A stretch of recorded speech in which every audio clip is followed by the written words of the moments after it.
Week 3 college football getting underway, and it's never too early to start looking at some draft prospects we could see next year. Georgia at South Carolina this weekend, which means, Chris. Yes. We have Stetson Bennett and Spencer Wait, Rattler. are we still talking about Spencer Rattler as an NFL quarterback prospect? I don't know, but we're going to ask Ryan Wilson about that. Sure. He's going to answer that. I mean, at one point, Spencer Rattler was the Heisman favorite. At the beginning of last season when he was at Oklahoma, of course, that ended much differently for him, now trying to prove his worth there at South Carolina. Stetson Bennett, on the other hand, somewhat of a flip-flop story there, a little Cinderella story. Walk on to national champion. Where could he end up in the draft?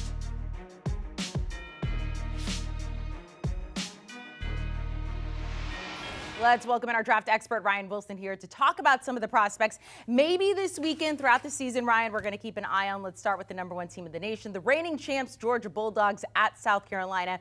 I was looking through your latest mock draft, 4 quarterbacks in the first round. Neither one of these guys are in there, but you are keeping an eye on Stetson Bennett and Spencer Rattler. That's right. And Chris makes a good point. We are still talking about Spencer Rattler because of the athleticism and the arm strength. We'll get to that in a second. But Stetson Bennett is a guy you might see walking down the street at 5'11" and not think much of it.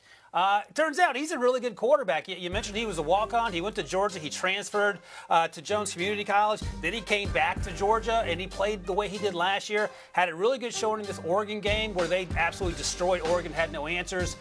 There are some knocks on Stetson Bennett. The size I mentioned, he doesn't have a great arm, but he moves well in the pocket. He can win with his feet. He's incredibly consistent down the field in terms of accuracy. You see him running here.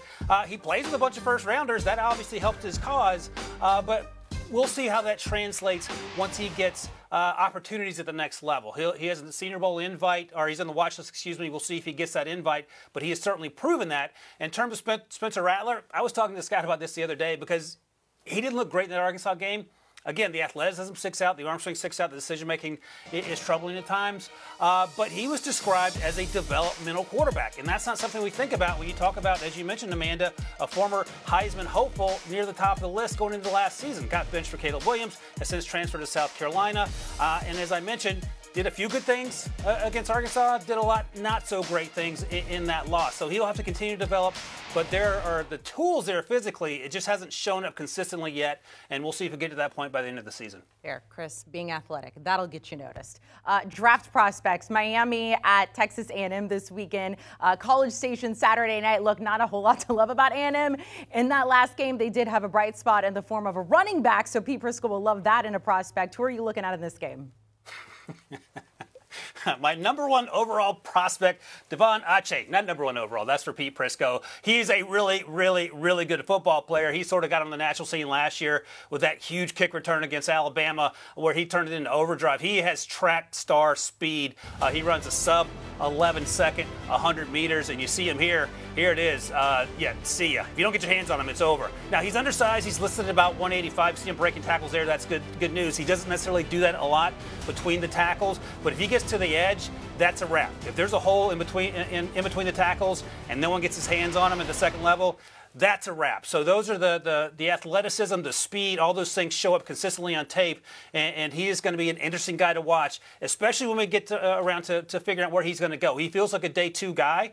We'll see how that plays out. On the other side of the ball, of course, Tyler Van Dyke, the quarterback out of Miami, had an up-and-down performance last week. That's okay. He's 6'4", 225, checks every single box if you're building the quarterback in the lab, has a really good arm, and we saw that on display at times last week. Just needs to play with a little more consistency. It was a Southern Miss game. Had the 1 touchdown and the 1 interception, but those are some things you can build on. They ran the ball a lot. So they'll have an opportunity here against Texas A&M to play against better competition. App State might have something to say about that, but on paper at least, A&M looks like a good football team. And Tyler Van Dyke is considered a day 1, day 2 guy, and we'll see how that plays out in this game on Saturday. Day 1, day 2 so far. We haven't talked about anybody we have seen in your first round. That changes in this next game here. Fresno State at USC. We had a lot of Trojans, new Trojans, I should say, making headlines this offseason. Wide receiver Jordan Addison, you have him going 29th overall to the Packers. Aaron Rodgers might like to speed up the draft right now. You're also keeping an eye on Jake Haener in this game. Right, yeah. I wonder where you are in terms of your USC fandom now that Caleb Williams is there. That's a conversation for another time. But in terms of Jordan Addison, another kid that transferred from Pitt, where he would have caught passes from Keaton Slovis, who was at USC, and it's been an absolutely smooth transition for Jordan Addison. He is unbelievably explosive. He's only 5'11", about 175-ish, 185. Plays on the outside primarily. He'll go slot a little bit, but he hits home runs. And here's the home run here on a little post against Stanford, runs right by the cornerback, and then breaks a tackle, and then makes his way to the end zone. The play before this, the previous series, also scored a touchdown on a nifty little play, and this is what he brings. He is a danger at all three levels. He has sub 4.5 speed. He looks faster than that sometimes on the field. Stanford would attest to that. And he is a game changer. Not particularly big, but we've seen smallish wide receivers have an immediate impact in the NFL. Jahan Dotson most recently comes to mind, the rookie out of Penn State for Washington, and he reminds me a little bit of Jahan Dotson in terms of his after-the-catch ability. On the other side, Jake Haener is your typical, he reminds me of Bailey Zappi, and he's your typical sort of do-everything-by-the-book, textbook player, not great arm strength, not particularly big. He's only listed at 6 feet tall. If he has to push the ball down the field with pressure in his face, he can sometimes struggle, but he makes a lot of good decisions. You see one here, gives the running back a chance with a great throw on that screen pass. The ball comes out quickly. He knows where he wants to go with it. This was a great throw late in that game as well last week. So these are things to keep an eye on when you're looking for, let's be honest, he's probably going to be a day 3 guy, best case. Depth on your roster as an NFL team, but there are places in the NFL for players like that. I just mentioned Bailey Zappi, who's on the roster at New England, was a 4th-round pick, went before Sam Howell, so something to keep an eye on this weekend when you watch that game. Ryan, it is not my fault we can't talk about Caleb Williams yet. I don't make the rules. Texas Tech at North Carolina State, a prospect you're looking at for this upcoming draft. NC State quarterback Devin Leary, 6 touchdowns that last game. That is something that we did not see Russell Wilson or Phillip Rivers do when they were attending school there. What do we need to know about this potential prospect? Yeah, Devin Leary is legit. Now, NC State homer Will Brinson's been talking about it for a while, so you take that with a grain of salt. I went back and watched the ECU game, which was the Week 1 game that NC State played in, and he played really, really well. Had 1 interception towards the end of the game that you can't make, but he's 6'1", not particularly tall, but he has an absolute cannon, and he can layer the ball to all 3 levels, does it pretty consistently in terms of the accuracy. You see he has some athleticism here, ability to get outside, and there's not a lot to be upset about when you watch him play in terms of boneheaded mistakes or things that you might see young quarterbacks do. He can spin it, he trusts his arm, moves well in the pocket. You see that here, he can buy time, and then puts dimes on players down the field, gives his players an opportunity to make those plays, and that's something you have to love about quarterbacks in today's NFL. Guys you're looking for.